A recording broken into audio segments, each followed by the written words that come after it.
Bismillahirrohmanirrohim, selamat datang di channel Gens Times, tempat belajar, berpikir kritis dan menambah wawasan.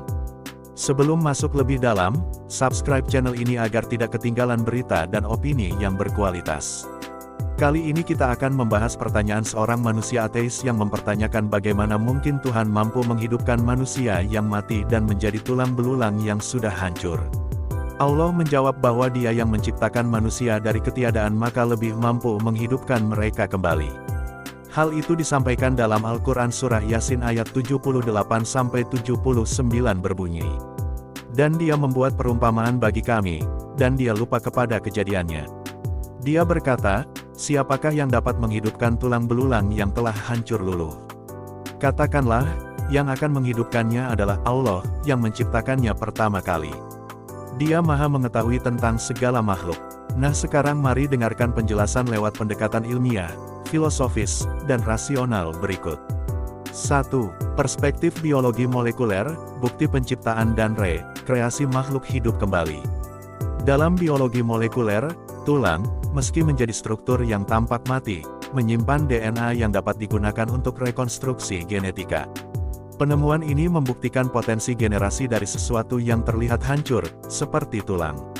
Konsep ini mendekati ide tentang kebangkitan dari tulang belulang, sebagaimana dijelaskan dalam Al-Quran.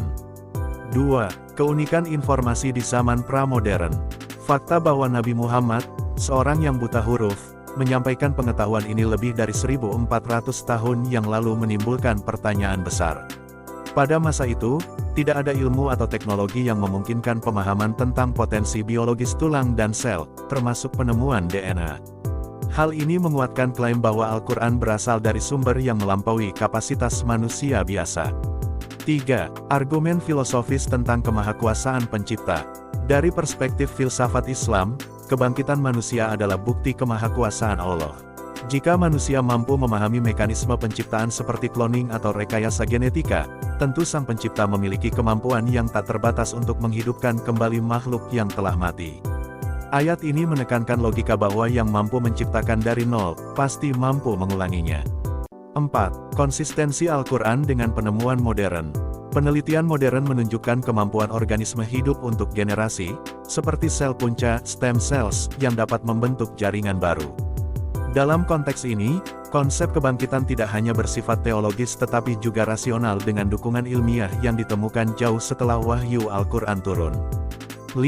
Penjelasan historis atas pengetahuan Nabi Muhammad. Nabi Muhammad tidak memiliki akses ke ilmu pengetahuan empiris atau tradisi intelektual yang mendalam seperti peradaban lain pada masa itu. Kemampuan beliau menjelaskan fenomena alam yang terbukti konsisten dengan ilmu modern menjadi tanda bahwa informasi tersebut berasal dari wahyu, bukan dari kemampuan manusiawi. 6. Perspektif sistem rekayasa ilahi. Dalam konsep biologis, seluruh makhluk hidup memiliki cetak biru genetik, DNA, yang tersimpan aman bahkan dalam tulang. Hal ini menunjukkan bahwa Allah telah menciptakan mekanisme yang memungkinkan kebangkitan dalam bentuk informasi biologis yang tetap ada meskipun tubuh hancur. 7. Pembuktian keajaiban Al-Quran dalam konteks zaman.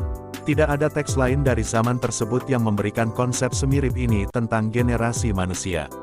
Penekanan Al-Quran tentang kebangkitan, ditambah dengan penemuan ilmiah modern, memberikan dasar rasional bahwa kitab ini memang memiliki asal-usul ilahi. 8. Kebangkitan adalah sebuah keajaiban logis. Menghidupkan kembali manusia dari tulang belulang menjadi metafora yang dapat dijelaskan secara ilmiah. Allah memberikan contoh kebangkitan melalui siklus kehidupan di alam seperti tumbuhan yang tumbuh kembali dari tanah mati. Fenomena ini memberikan analogi logis bagi manusia untuk memahami kekuasaan Allah. 9. Kesesuaian dengan data empiris dan akal sehat.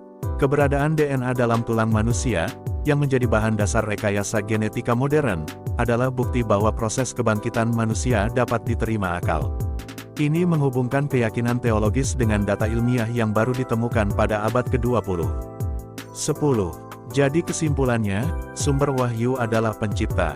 Kejelasan Al-Quran dalam membahas tema kompleks seperti kebangkitan, dengan data yang terbukti relevan secara ilmiah, membuktikan bahwa kitab ini tidak mungkin berasal dari manusia biasa. Informasi mendalam ini, disampaikan oleh Nabi Muhammad yang buta huruf, hanya dapat dijelaskan sebagai wahyu dari Allah yang Maha Mengetahui. Dengan demikian, Kombinasi bukti empiris, logika rasional, dan refleksi filosofis menjadi bukti bahwa Al-Quran adalah firman Allah, dan kebangkitan manusia adalah kenyataan yang bisa diterima oleh akal sehat dan sangat rasional.